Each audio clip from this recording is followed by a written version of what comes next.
America में नए राष्ट्रपति के सत्ता संभालने से ऐन पहले भारी बवाल हो गया है।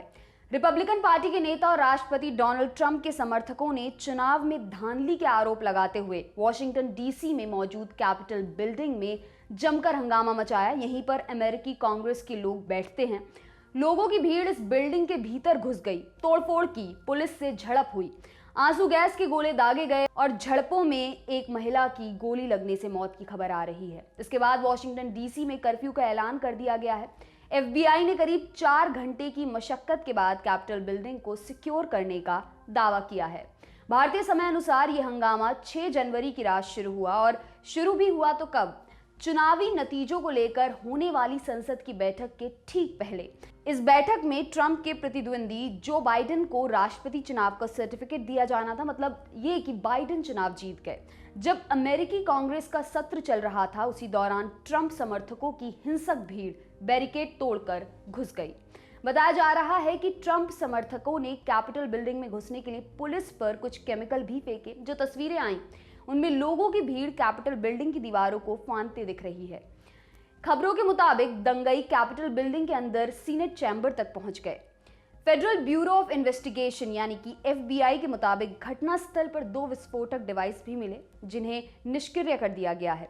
वॉशिंगटन पोस्ट के पत्रकार ने ट्वीट करके दावा किया है कि वॉशिंगटन डीसी के अधिकारियों ने रक्षा विभाग से पहले ही नेशनल सिक्योरिटी गार्ड्स भेजने की दरखास्त की थी, लेकिन रक्षा विभाग ने इसे ठुकरा दिया। घटना के काफी देर बाद रक्षा विभाग की ओर से नेशनल सिक्योरिटी गार्ड को कैपिटल हिल रवाना किया गया।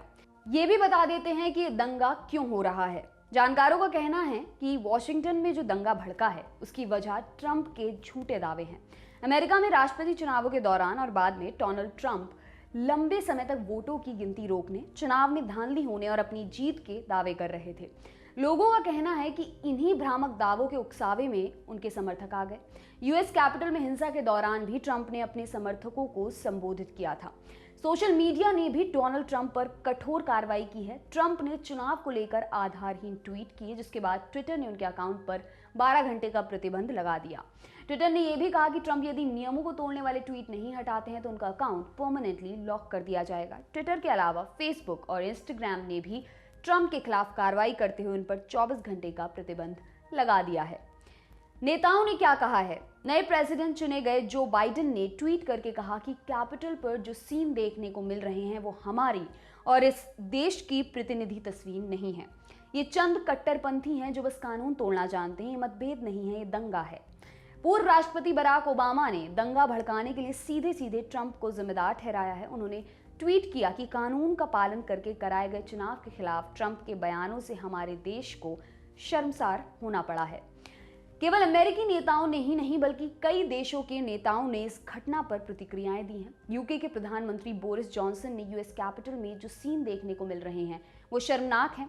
यूएस दुनिया भर में लोकतंत्र के लिए जाना जाता है और ये जरूरी है कि सत्ता का हस्तांतरण शांतिपूर्ण तरीके और सलीके से हो।